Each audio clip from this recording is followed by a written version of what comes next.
cualesquiera, ¿no? Una magnitud genérica. No estoy especificando qué magnitud es. Pero en este caso sí ya estoy especificando.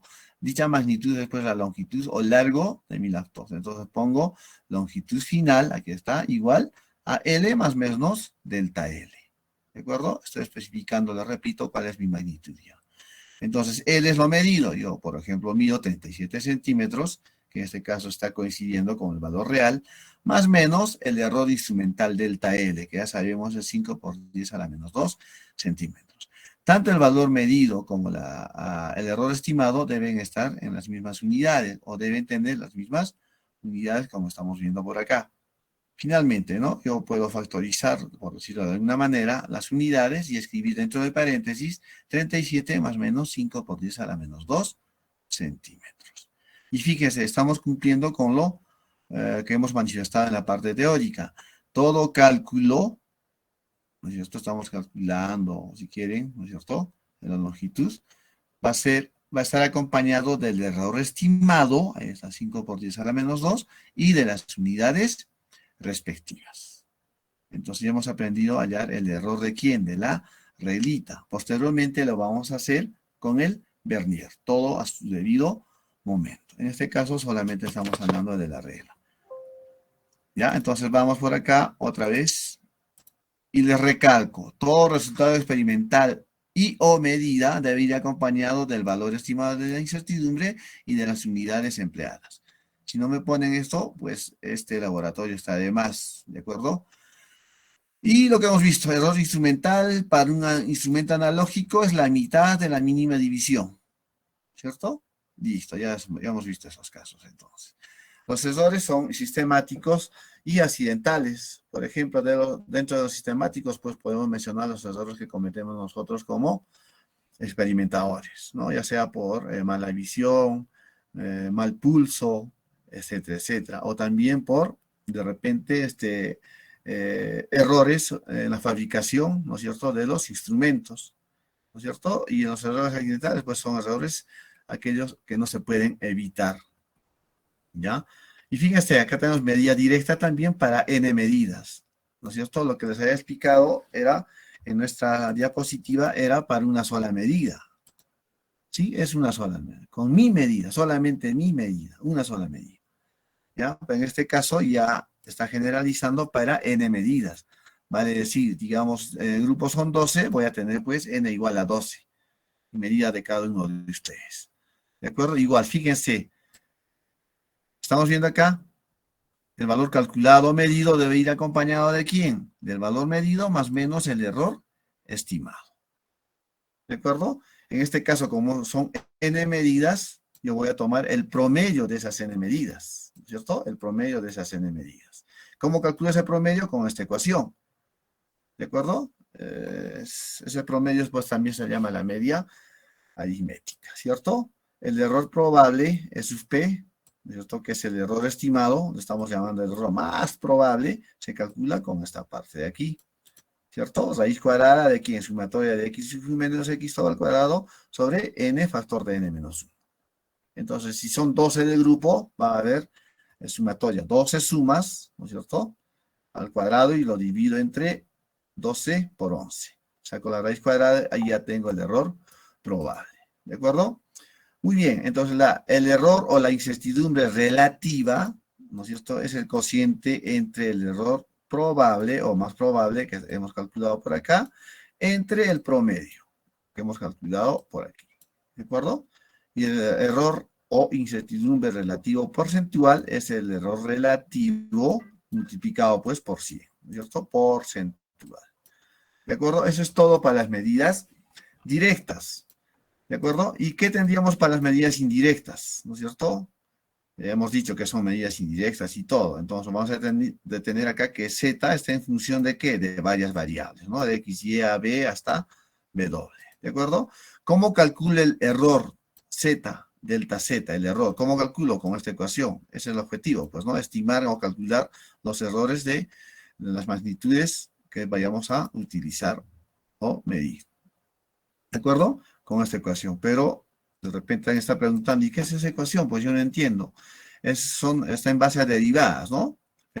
Fíjense, raíz cuadrada de la derivada de z, de esta magnitud, z, con respecto a la primera variable. Derivada con respecto a la primera variable, es decir, con respecto a x.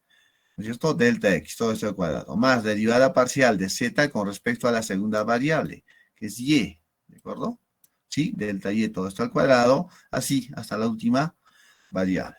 ¿No? Estos deltas, delta x, delta y, delta a, etcétera, son los errores instrumentales o los errores del instrumento que estoy utilizando. ¿De acuerdo? Entonces, seguramente que muchos de ustedes están preguntando, esa ecuación yo no entiendo nada, ¿no? Pues ni siquiera sé lo que son las derivadas. ¿De acuerdo? Entonces, si no les gusta utilizar esta ecuación, pueden utilizar estas otras cuatro. ¿Ya? Teniendo en cuenta, fíjense que x escribiendo como x más menos el error estimado. Y, que es otra magnitud, estoy tomando como la medida más menos el error estimado. Dos magnitudes físicas.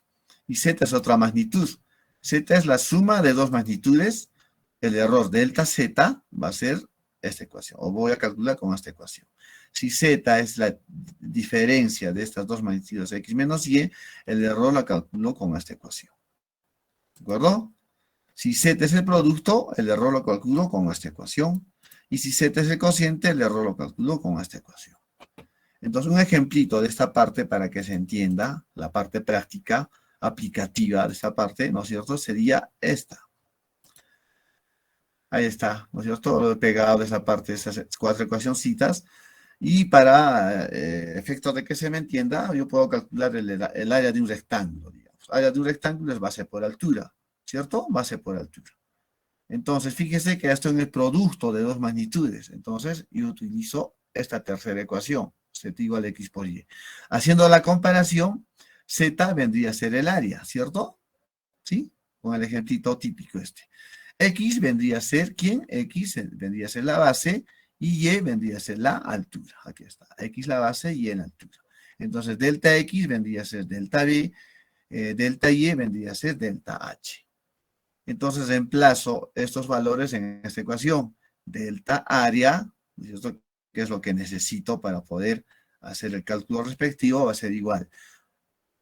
X por y, ya, base por altura, raíz cuadrada de delta x sobre x. Delta x es delta b sobre b. Aquí está al cuadrado, más delta h sobre h al cuadrado. ¿De acuerdo? ¿Sí? Entonces, hago reemplazo respectivo de estos valores. ¿Y quién es delta b y delta h? Son los errores instrumentales. En este caso ya sabemos el error de la regla, que es 5 por 10 a la menos 2 centímetros.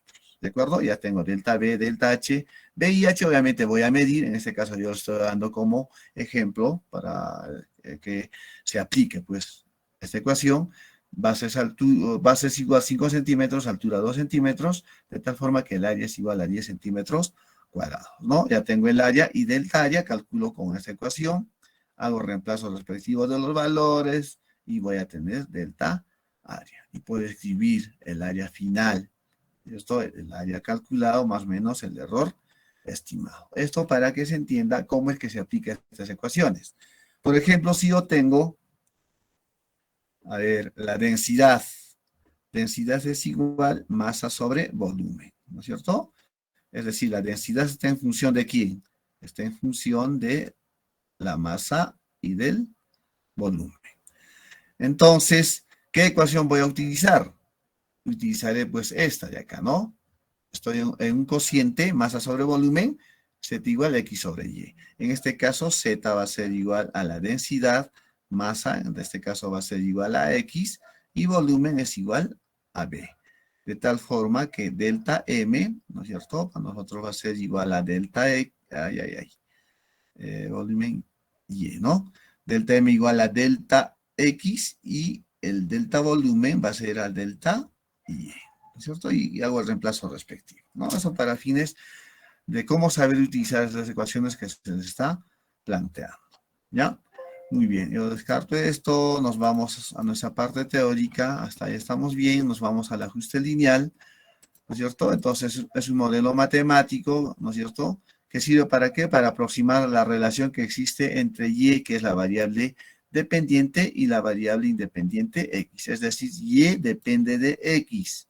Es una relación lineal. ¿Y cómo se relaciona? Mediante esta ecuación. Y igual a mx más b, que es la ecuación de una recta. Pregunta entonces, me responden dándome vuestros apellidos y nombres, ¿no es cierto? ¿Qué viene a ser para nosotros en esta ecuación el parámetro m? La pendiente de la recta. Pendiente. Apellido Walpa Guamán. Walpa. En otra, Walpa no te voy a tomar en cuenta, lo primero que me tiene que decir es vuestro apellido y nombre, ¿ya? Muy bien. Entonces, yo puedo calcular esta pendiente de la recta teniendo dos puntos, ¿cierto? ¿Cómo calculo la pendiente? Es igual a, pues, a y menos y sub 0 sobre x menos x sub 0. Teniendo la pendiente, yo puedo calcular b, ¿no es cierto? Matemática básica. Pero ahora vamos a utilizar otro método. ¿Qué método? El método de los mínimos cuadrados. ¿Y en qué consiste ese método? ¿No es cierto? Aquí está. M calculo con esta ecuación. Fíjense que está en función de sumatorias sobre delta. Y delta también está en función de sumatorias. ¿Cierto? Lo mismo que B, puedo calcular en función de sumatorias. ¿Ya? Entonces nos vamos a un archivo Excel que he preparado. Es este, ¿no? Entonces yo voy a borrar toda esta parte para que se entienda lo que vamos a hacer. Y también esta parte de acá vamos a borrar. ¿Sí? Y hacemos pues el cálculo, ¿no? Voy a tener 5 medidas. La variable independiente tiene, por ejemplo, valores de 0, 1, 2, 3 y 4. Y es la variable dependiente, depende de x. Para 0, y es 0, para 1 es 2, para 2, 4, para 3, 6, para 4, vamos a poner 8. Y felizmente ustedes ya se estarán dando cuenta cuánto es la pendiente. Pregunto entonces, en este ejemplito dado, ¿cuánto sería la pendiente? 2. Apellido, Walpa Guamán. otra vez Walpa, ¿no? Listo, muy bien. Y vamos a comprobar en todo caso, ahora este valor 2 por los mínimos cuadrados, ¿cierto? Vamos a comprobar. Entonces, ¿qué necesitamos para hallar la pendiente? Fíjense, necesitamos la sumatoria x por y. Allá, entonces voy a tener que multiplicar x por y. ¿De acuerdo? ¿Qué cosa más necesito? A ver, x ya tengo la sumatoria acá, y también, x al cuadrado, ¿cierto? X al cuadrado. También voy a utilizar esto. Entonces, x por y voy a tener que multiplicar este valor por este valor, ¿cierto? Entonces pongo igual x por y, enter, y arrastro ese resultado, ¿no? Igual, x al cuadrado va a ser igual, ¿cierto? A x por sí mismo, pues, ¿no? Al cuadrado. Enter, igual, voy a arrastrar para tener los demás valores. Y finalmente a mí me interesa tener, pues, las sumas o sumatorias. Entonces, igual, pongo suma, ¿cierto? ¿Suma de quién? De todos estos valores. Ya tengo, y arrastro para tener las demás sumas o sumatorias. ¿De acuerdo? Bien, entonces comprobemos ese valor de m que hemos anotado, ¿no es cierto? Que sea 2 por el método de los mínimos cuadrados. Entonces, ¿qué es lo que voy a hacer? Utilizar esta ecuación. Entonces, va a ser igual, pongo paréntesis, ¿cierto? ¿Ya? N para nosotros es 5. 5 medidas ¿por cuánto? Sumatoria de x por y. Sumatoria de x por y, en este caso para nosotros es 60. ¿Cierto? Menos, sumatoria de x. Sumo todo x, que es 10, por sumatoria de y. Ya. Por sumatoria de y. Ahí está.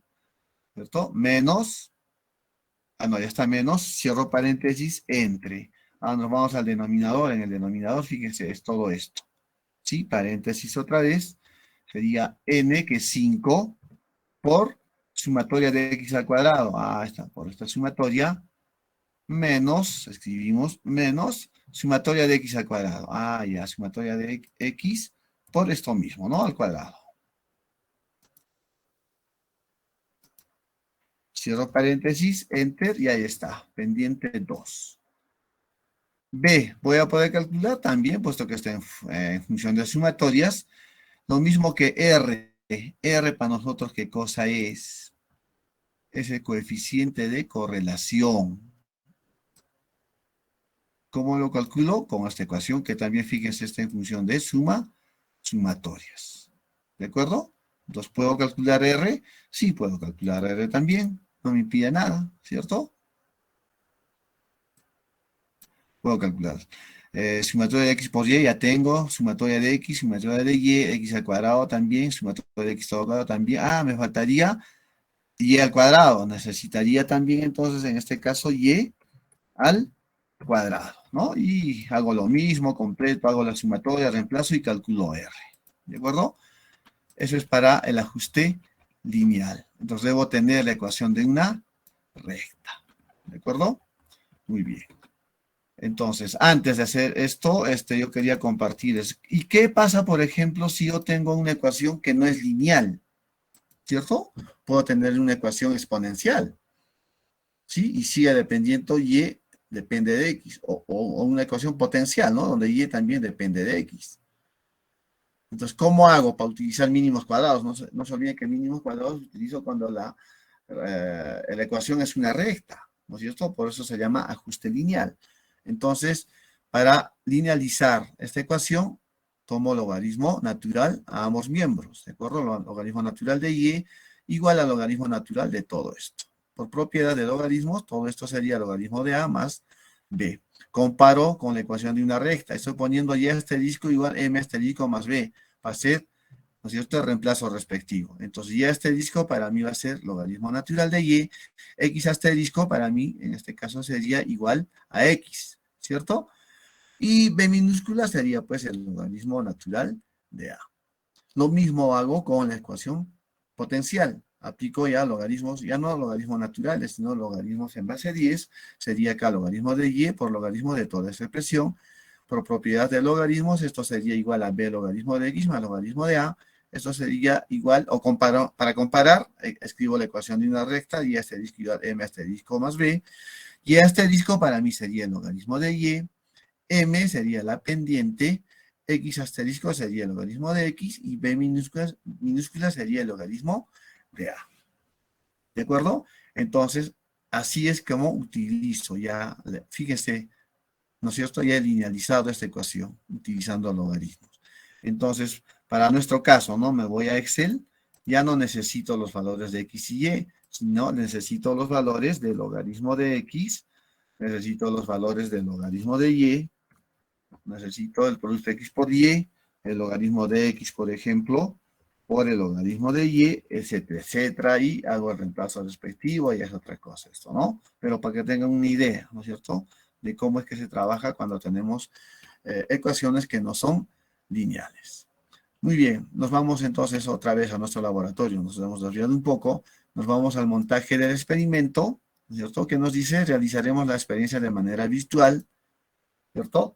Paso 1, descarga el archivo comprimido que se te envió a tu correo. Bueno, no se les envía el correo, sino que está en el Classroom, en el trabajo de clase. Paso 2, al extraer el contenido aparecen las dos carpetas con las simulaciones a trabajar. Exactamente, ya les he indicado cómo es que se descarga. Y el docente de práctica demostrará cómo realizar las mediciones, ¿no? Ahí tenemos lo que les había mostrado ya, ¿cierto? El vernier y el péndulo. Las simulaciones virtuales, por supuesto. Equipo, una regla milimétrica y vernier virtual, regla y vernier, un péndulo virtual, un cronómetro virtual que está dentro de este simulador del péndulo y un soporte universal virtual también. Todo es virtual, ¿no? Puesto que nuestra enseñanza por este semestre está siendo virtual. Procedimiento, fíjese, para el procedimiento ya tengo que saber, ¿cierto?, el uso del vernier. En este caso, debo calcular el error del vernier. Entonces, nos vamos a aprender el uso del vernier. Nos vamos entonces a vernier, de acuerdo a la simulación, y vamos a aprender a utilizar este instrumento llamado vernier. Obviamente no les voy a enseñar pues a utilizar regla, ¿de acuerdo? Sería obsoleto, ya estaría de más, perderíamos tiempo. Entonces, sacamos un momentito este objeto en forma de U y me baso al uso del vernier, ¿de acuerdo? ¿Cómo se usa? ¿O cuáles son las partes en todo caso de este vernier? Tiene dos partes, ¿no? tenemos esta parte de acá que es con una reglita. Esta parte de acá que es una regla tiene otras unidades superiores que no lo vamos a usar, tal vez en otro momento, pero por ahora solamente vamos a utilizar esta parte o las escalas inferiores, ¿no? Que es como una regla, lo que le estoy diciendo. Es una regla prácticamente. ¿Ya? Listo. Entonces dejamos nuestra reglita y nos vamos otra vez en el vernier. ¿Ya? Es una regla. ¿Y en qué se diferencia? Que tiene una parte movible, corrediza. ¿Sí? ¿Cómo lo muevo? Hago clic en este circulito celeste y lo puedo mover. ¿De acuerdo? Esta parte movible, corrediza, se llama nonio. Lo tengo acá anotado su nombre por acá. Acá tenemos. Se llama nonio. Listo. Entonces yo puedo medir, por ejemplo,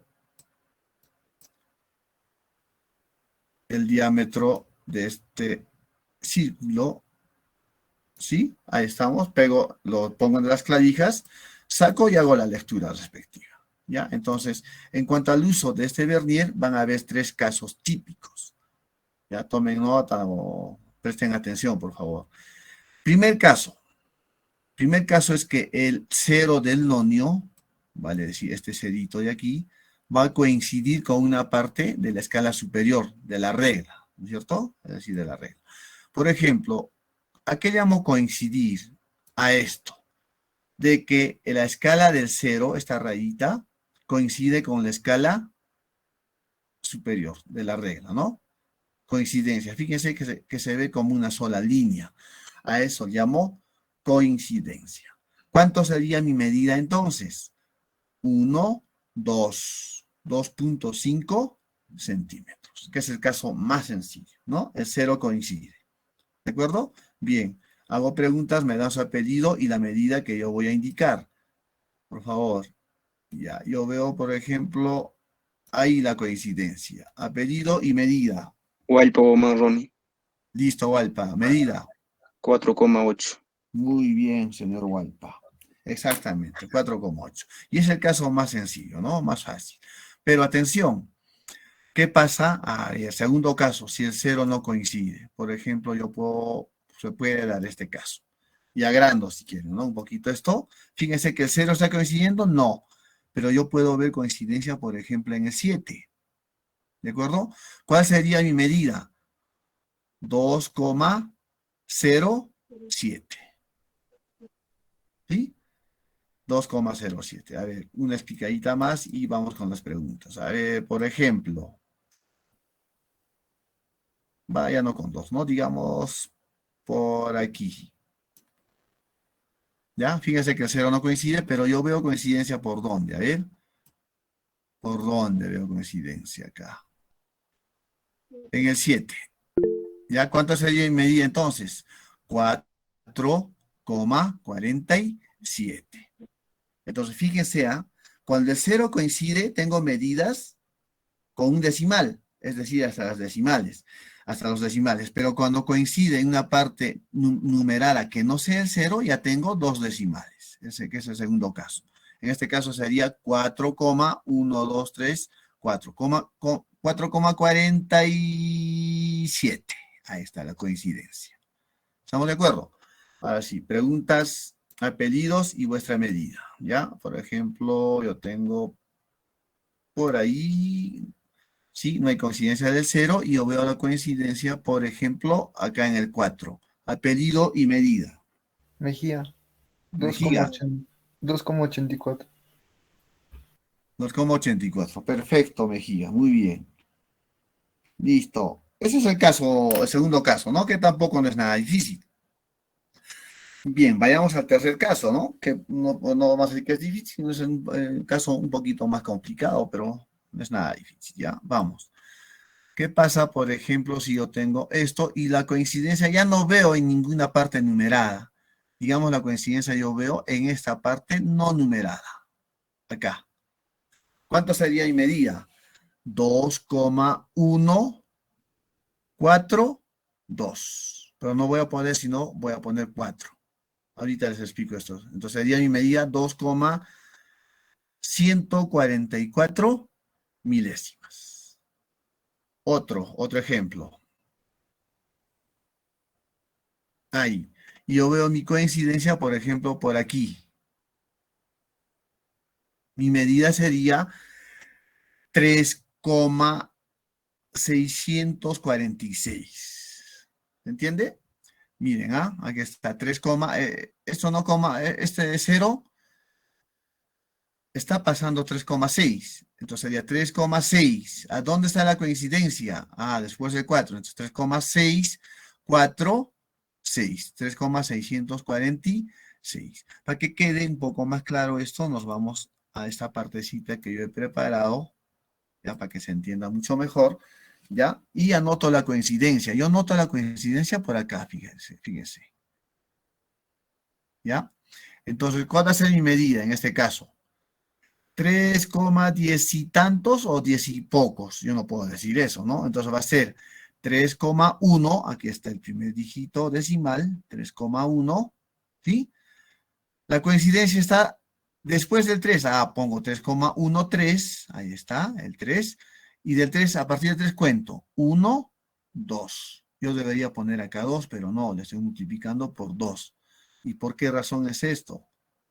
Se los explico. En la regla, cada división o cada mínima división vale una unidad. Fíjense, 1, 2, 3, 4, 5, 6, 7, 8, 9, 10, 1. En el nonio no pasa lo mismo. Fíjense, 1, 2, 3, 4, 5. Y ahí viene el 1. Entonces cada unidad en el nonio vale 2 unidades, ¿no? Cada división, perdón, vale 2 unidades. 2, 4, 6, 8, 10. 1, 2, 4, 6, 8, 10, 2 y así. Por eso que al último dígito lo multiplico por 2. Esto solamente en las milésimas, es decir, en el tercer caso. Y cuando se presenta el tercer caso, cuando hay coincidencia de una parte no numerada del nonio. Con esa explicación, entonces nos vamos otra vez al simulador. ¿Ya? Entonces vamos, preguntas, medidas, me dan sus apellidos y la medida respectiva. Y yo veo la coincidencia, por ejemplo, aquí, vamos, medida.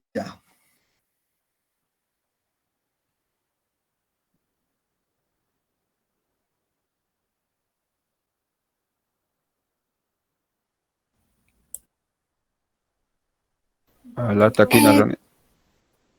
Alata, vamos. 2.358. Perfecto. Alata, ¿no? Y docente. Muy bien. Un hito más. Para terminar. Y la coincidencia yo estoy viendo por aquí. Vamos. Apellidos y medida. Hualpa, Guamán. Vamos, Walpa. 3,956. Muy bien. Listo. Terminamos con esto, ¿no? Muy bien, señor Walpa, Guamán. Exacto, listo. Terminamos con eso.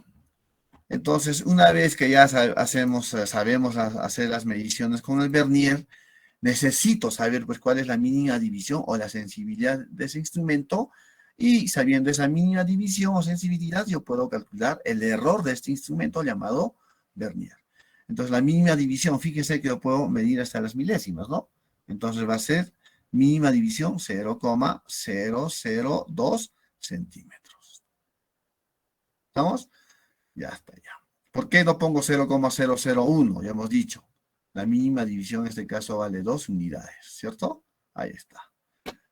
Error de vernier va a ser la mitad de la mínima división. Divido todo esto, va a ser 0,001 centímetros. Notación científica, 10 a la menos 3 centímetros. ¿Ya? Entonces,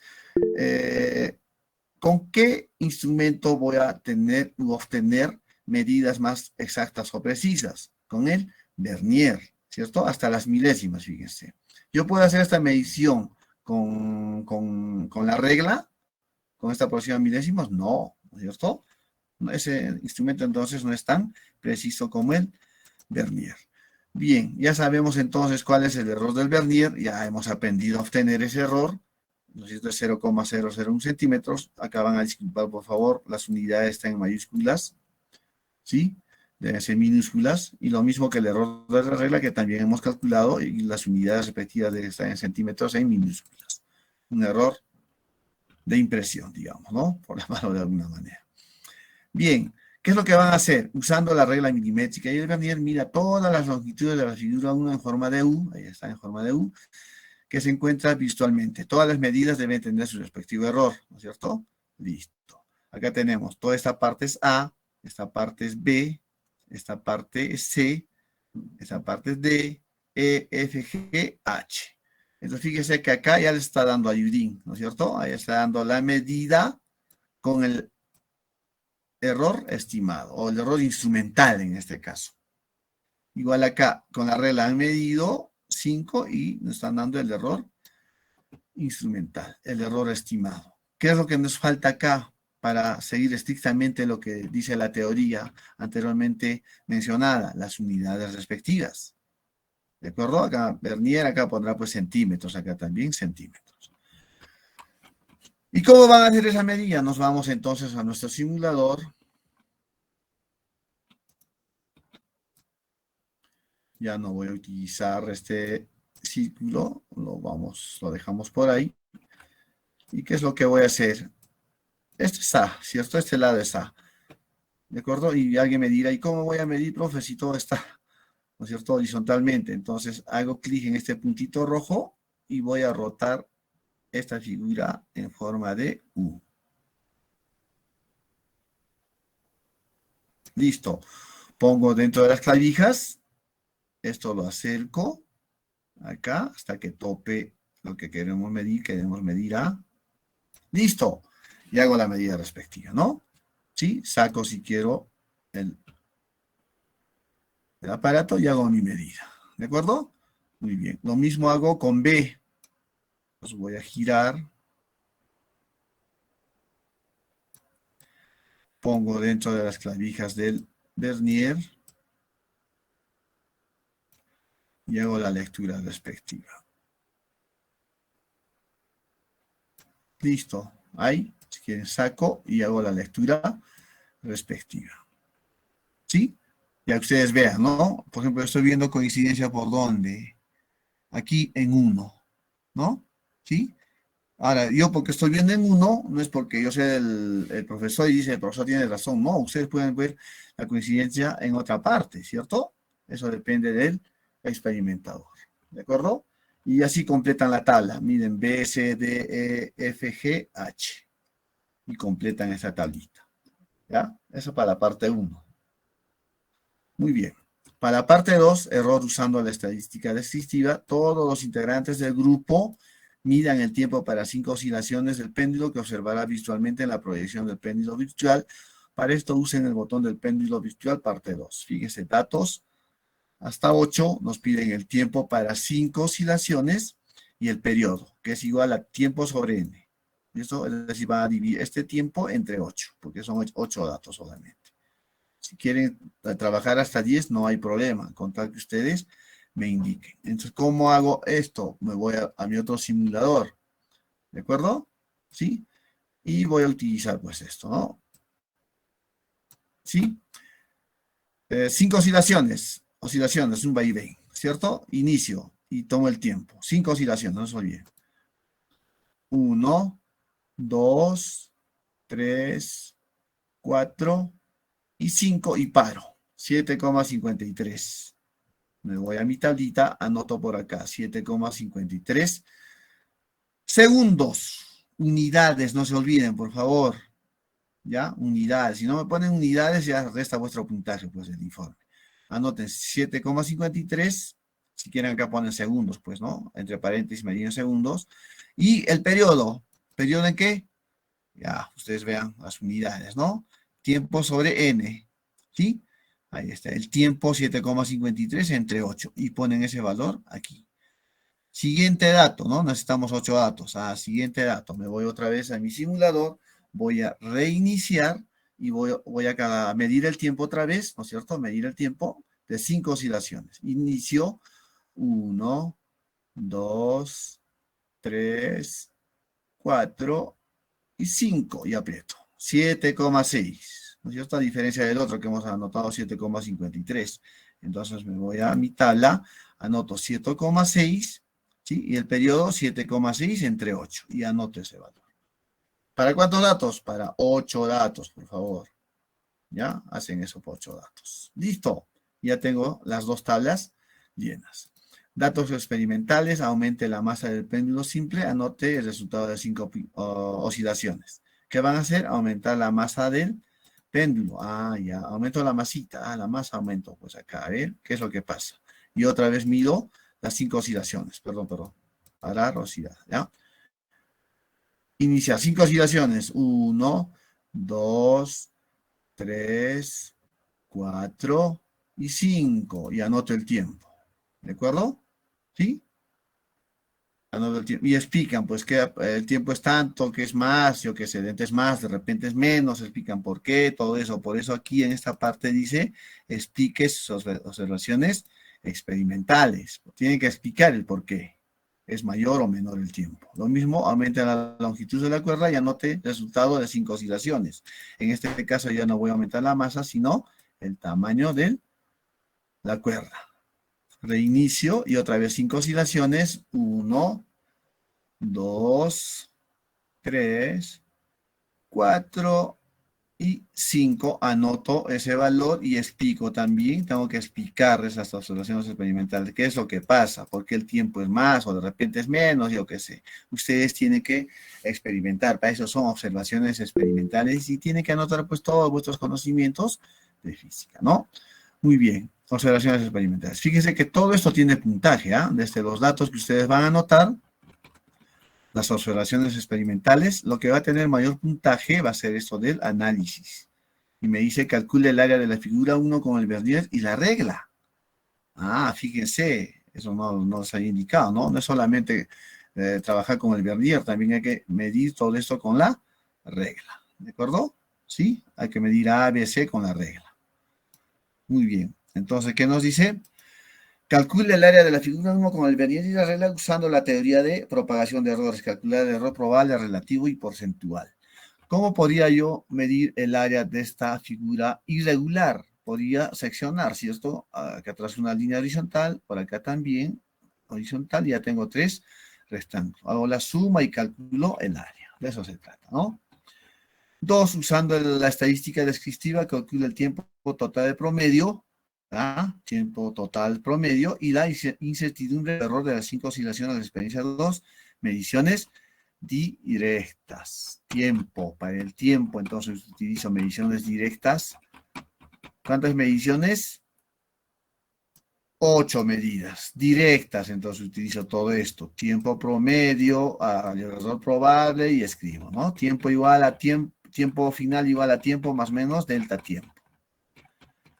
Listo, utilizarán pues esta tabla 2, ¿no es cierto? Listo. 3, a partir del resultado anterior, calcule el periodo del péndulo simple y su error. Ahí está, periodo, tiempo sobre n. Si quieren, pues tiempo promedio sobre n y trabaja. Compare los resultados obtenidos del área de experiencia 1 con la regla y el vernier. De esta parte de acá, esto van a comparar. ¿Para qué? Para que se den cuenta qué instrumento nos da medidas más exactas o precisas. Observaciones experimentales que les expliqué, tienen que explicar el porqué de vuestras medidas y las conclusiones respectivas, ¿no? ¿A qué conclusiones llegan ustedes una vez finalizado el laboratorio? Eso sería todo, jóvenes. ¿Hay preguntas al respecto? Hagan las Sí, preguntas. sí, docente. Vamos. En un punto dijo, ¿no? Que probemos aumentando la masa.